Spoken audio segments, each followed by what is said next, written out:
আসসালামু আলাইকুম সুপ্রিয় দর্শক। সাবেক আইন উপদেষ্টা আসিফ নজরুল। প্রিয় দর্শক, অন্তর্বর্তী সরকারের সময় দায়িত্বে থাকা বেশ কয়েকজন উপদেষ্টার নামে দুদকের কাছে অভিযোগ গেছে। প্রিয় দর্শক, এবার সে বিষয় নিয়ে মুখ খুলেছেন তিনি নিজেই। তার বিরুদ্ধে যে সমস্ত অভিযোগ ছিল, মামলা বাণিজ্য কিংবা টাকার বিনিময়ে জামিন বাণিজ্য থেকে শুরু করে বিভিন্ন ধরনের ইস্যু সামনে আসছে। অভিযোগ এসেছে যে সাবেক গান বাংলার চ্যানেলের মালিক তাপসকে তিনি টাকার বিনিময়ে মামলা থেকে বাঁচিয়ে তাকে বিদেশ পাঠিয়ে দেওয়ার ঘটনাও সামনে এসেছে। এবার সেই বিষয় নিয়ে সরাসরি মুখ খুলেছেন তিনি। কি বলতে চেয়েছেন তিনি, সেটি দৈনিক যুগান্তর নিউজ করেছে। সেই নিউজ আমি আপনাদের সামনে একটু তুলে ধরছি। সাবেক অন্তর্বর্তী সরকারের উপদেষ্টা ছিলেন আসিফ মাহমুদ। দায়িত্বে থাকাকালীন তাকে নিয়ে নানা অভিযোগ আলোচনা সমালোচনা হয়েছে। দায়িত্ব ছাড়ার পরও সেই অভিযোগ সমালোচনা তার পিছু ছাড়েনি।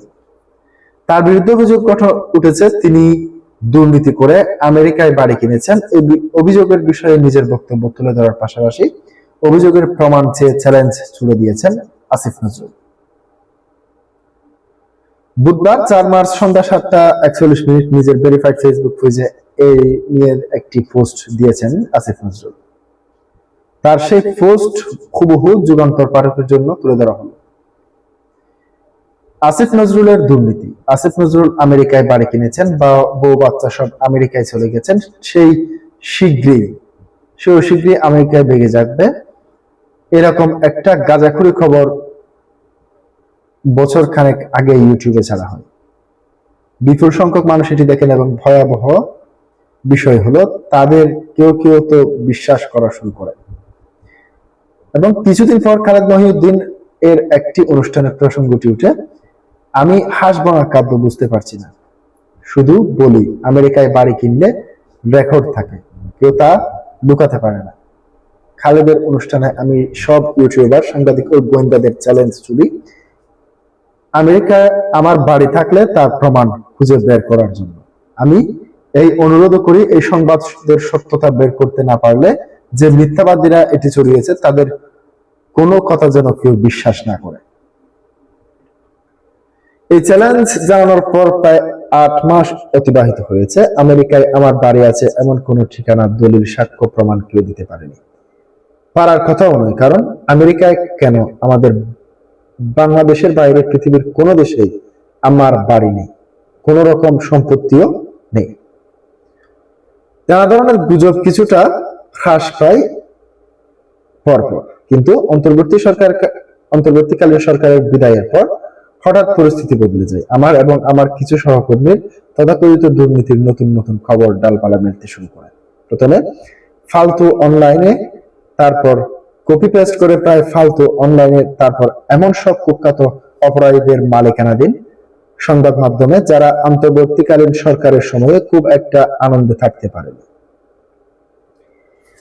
এসব খবর আমার সহকর্মী অনেকে পাত্তা দিতে চান না, আমিও চাই না, কিন্তু আমি জানি আমাকে বহু মানুষ ভালোবাসেন, আমার জন্য দোয়া করেন। তাদের একজনও যদি এসব মিথ্যাচারের কষ্ট পেয়ে থাকেন, তার জন্য আমার কিছু কথা স্পষ্টভাবে বলা প্রয়োজন। আমার বক্তব্য এখানে অন রেকর্ড বলে রাখলাম, তার মতো মানুষের এবং অন্য যে কোনো কারো জন্য। আমার বক্তব্য আমি সরকারে থাকা অবস্থায় বা এর আগে পরে জীবনের কখনো কোনো দুর্নীতি করিনি। আবার বলি, 1 টাকা দুর্নীতি করিনি। আমার জ্ঞাতসারে কাউকে দুর্নীতি করতেও দিইনি। আমি কোনো ব্যাংক অ্যাকাউন্ট খুলিনি। আমার কোনো নতুন সম্পদ হয়নি। আয়কর দেওয়ার সময় আমি কোনো সম্পদ অপ্রদর্শিত রাখিনি। আমি কোনো দুর্নীতি করিনি, আমার প্রশ্নই আসে না। বক্তব্য 2, আমি কোনো স্বজনপ্রীতিও করিনি। সরকারে থাকা অবস্থায় আমার পরিবার বা আত্মীয় স্বজনকে বিন্দুমাত্র সুযোগ দিইনি বা তাদের কোনো অনৈতিক সুবিধা পাইয়ে দিইনি। আমি প্রায় 5000 আইন কর্মকর্তা নিয়োগ দিয়েছি। একজন আত্মীয়কেও নিয়োগ দিইনি। আমার আত্মীয়রা কখনো কারো পক্ষে তদবির করার সুযোগও পায়নি। বক্তব্য 3, আমি কখনো এলাকা প্রীতি করিনি। উপদেষ্টা থাকাকালে আমার গ্রামের বাড়ি বা ঢাকা শহরে যেখানে আমি বেড়ে উঠেছি সেখানে একবার তো যাইনি। তবে আমি লালবাগ শাহী মসজিদের জরুরি উন্নয়নের জন্য ধর্ম মন্ত্রণালয়ের কাছ থেকে অল্প কিছু আর্থিক সহায়তা নিয়মানুগতভাবে পেতে সহযোগিতা করেছি। ঢাকা বিশ্ববিদ্যালয়ের প্রশাসন ও ডাকসুর আবেদন ক্রমে ক্রিকেট বোর্ডের কাছে অনুরোধ করি ডাবি খেলা মাঠে উন্নয়নের জন্য কিছু অনুদান এনে দিয়েছি। এর বাইরে কারো জন্য অনুদানের অনুরোধও আমি কখনো করিনি।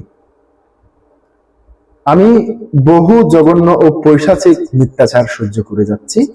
আমাদের মহানবী সাল্লাল্লাহু আলাইহি সাল্লাম থেকে শুরু করে বহু উলামায়ে কেরাম এর চেয়েও বহুগুণ মিথ্যাচার ও অপবাদের শিকার হয়েছেন। আমি তাদের তুলনায় নিতান্ত নগণ্য মানুষ। কিছু চুরি করে বা অন্যের হক মেরে বেঁচে থাকার জন্য আমার জন্ম হয়নি। আল্লাহ আমাকে এভাবেই সৃষ্টি করেন, এই জন্যই সৃষ্টি করেননি। যারা আমার বিরুদ্ধে অপপ্রচার অপবাদ রটাচ্ছেন, আপনাদের সঙ্গে ঝগড়াঝাটি করার রুচি আমার নেই, কিন্তু এই আত্মবিশ্বাস আমার আছে যে দিন শেষে আমার কোনো ক্ষতি আপনারা করতে পারবেন না। আমাকে গত 20 বছর বহু অপবাদ দেওয়া হয়েছে, কোনো লাভ হয়নি। আল্লাহ আছেন আমার জন্য, তিনিই যথেষ্ট। হাসবুনাল্লাহ ওয়া নি'মাল ওয়াকিল। এই হচ্ছে আসিফ নজরুলের পোস্ট। প্রিয় দর্শক, আপনি কি মনে করেন তিনি দুর্নীতি করেছেন নাকি তিনি দুর্নীতি করেননি, সেটি আপনাদের উপর ছেড়ে দিলাম। প্রিয় দর্শক, আজকে পর্যন্তই। আসসালামু আলাইকুম ওয়া রাহমাতুল্লাহ।